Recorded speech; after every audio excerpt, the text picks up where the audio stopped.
motivations of the person that's classifying them. Sort of keep people guessing in a way, keep them off balance. Most numbers that you will see around the world that lead to these numbers that we were talking about include proven plus probable, and sometimes even possible.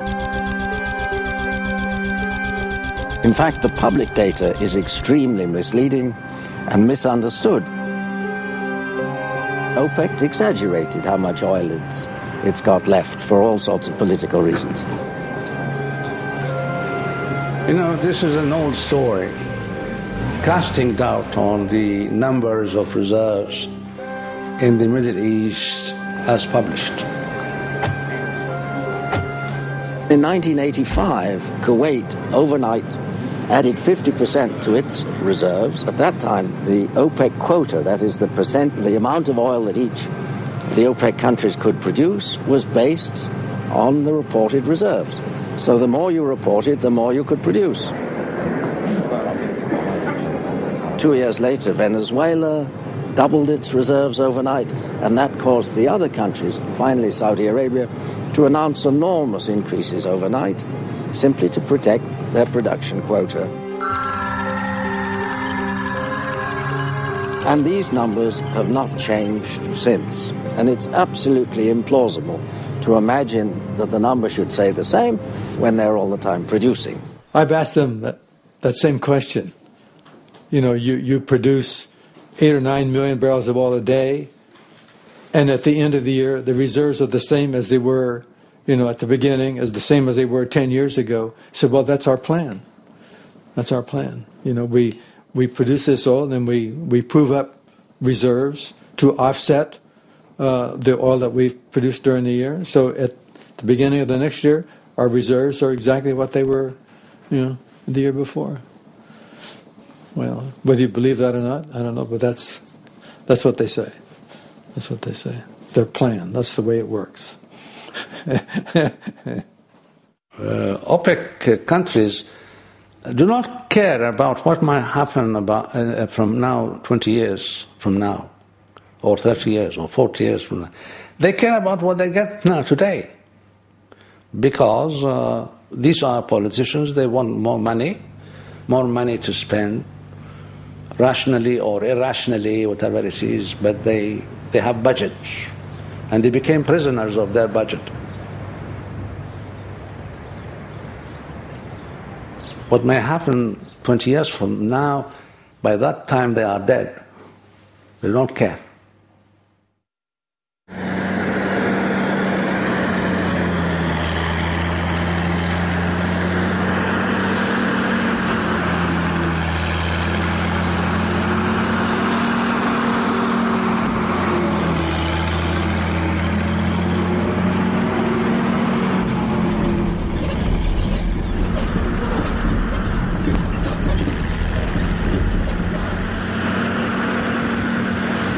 I'm afraid that we're going to run out of oil and gas a lot sooner than lots of people think.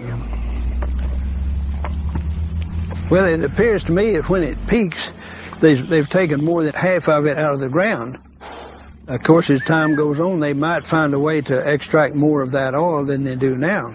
They can extract it over a period of time, but it's not necessarily economically feasible. Well, it might be at $50 a barrel or more, but we're going to come to a time when we don't have oil. Well, this is one of the obsession of many oil people, and they say, well, we will reach a point in which oil production will not increase anymore, and will be, they call it peaking out, and then it will decrease slowly. We are here, we are near, we are not, nobody knows. They try to take the example of the oil production in the United States. The real saga of petroleum continues at a greater pace than ever. Down in Peru, in California, Texas, Oklahoma, Pennsylvania, millions of workers, engineers, geologists find new reserves, build new rigs, sink new shafts. The United States has been the largest oil producer on earth for almost 100 years. And nobody thought we'd ever peak. The pump does not know when midnight comes. Days are the same to it. Each day, every day, it brings us another 24 hours of progress, building our nation, guarding its security, assuring the future of America. And many, if not all, oil geologists thought that that would go on forever. Throughout this half-century, Dr. Hubbard has been a continuous student of energy resources and their implications in human affairs. As long as 20 years ago, Dr. Hubbard was pointing out to his colleagues in the petroleum industry that the United States would probably reach its peak of petroleum production within 10 to 15 years. He was virtually laughed out of his profession for making such a ridiculous prediction. The optimists back then were saying, this is crazy. We're finding 6 barrels of oil for every barrel that we consume. We're never going to run out or peak or anything like that. He realized that oil discovery had peaked in the 1930s and was declining. And he could extrapolate that to figure out how much oil there would be altogether. The amount that you discover initially starts out rising very rapidly. But after a while, it slows down because there's less of it to discover. And eventually it will turn over and come back down again like that. Now the rate of production of oil, of extraction or use of oil, will be a second bell-shaped curve, and it comes necessarily later than this because you have to discover it before you can produce it. So there'll be a second curve like this for production.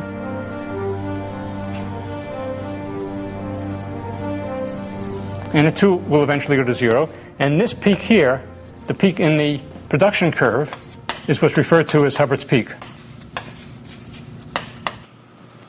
If we've only produced about 50 billion barrels in 100 years, and if we have 100 billion barrels still to go, which is twice that amount, how long will it be before there's an oil shortage? The U.S. will hit the peak of oil production in about 10 or 15 years from that date. When 1970 came along, sure enough, it happened just as he said it would.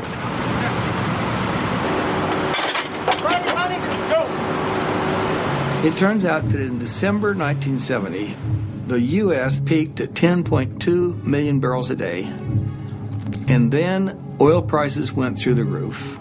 We went on a drilling boom of epic proportion.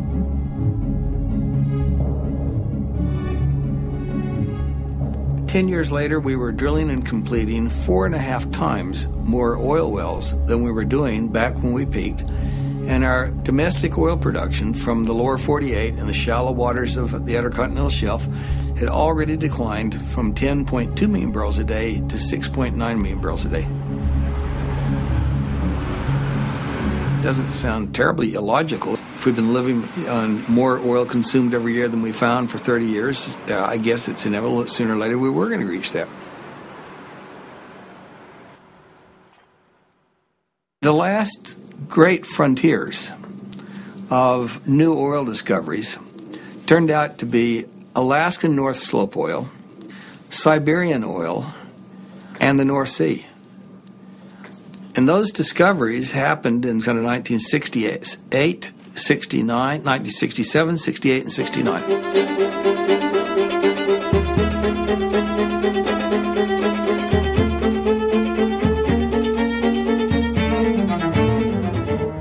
Finding oil in the North Sea was a big surprise. No one could reasonably have expected that. Our famous Lady Thatcher came to power. She said, we want initiative and enterprise and enthusiasm and competition and all these things. And sure enough, everybody went to produce oil as fast as they knew how.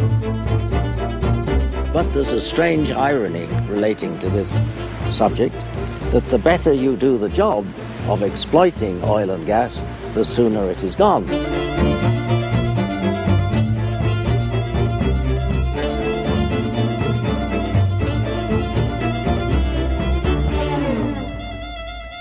The British government now admits that it becomes a net importer next year, I think, and that it's gone in 2020. This is a huge change.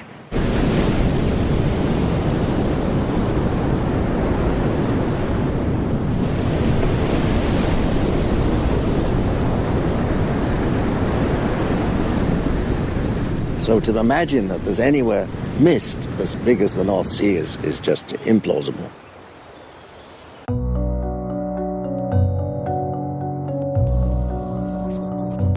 as we look around the world into other countries, we see this same pattern being repeated in one country after another. Today, there's about 58 countries that are physically producing less today than they have in the past.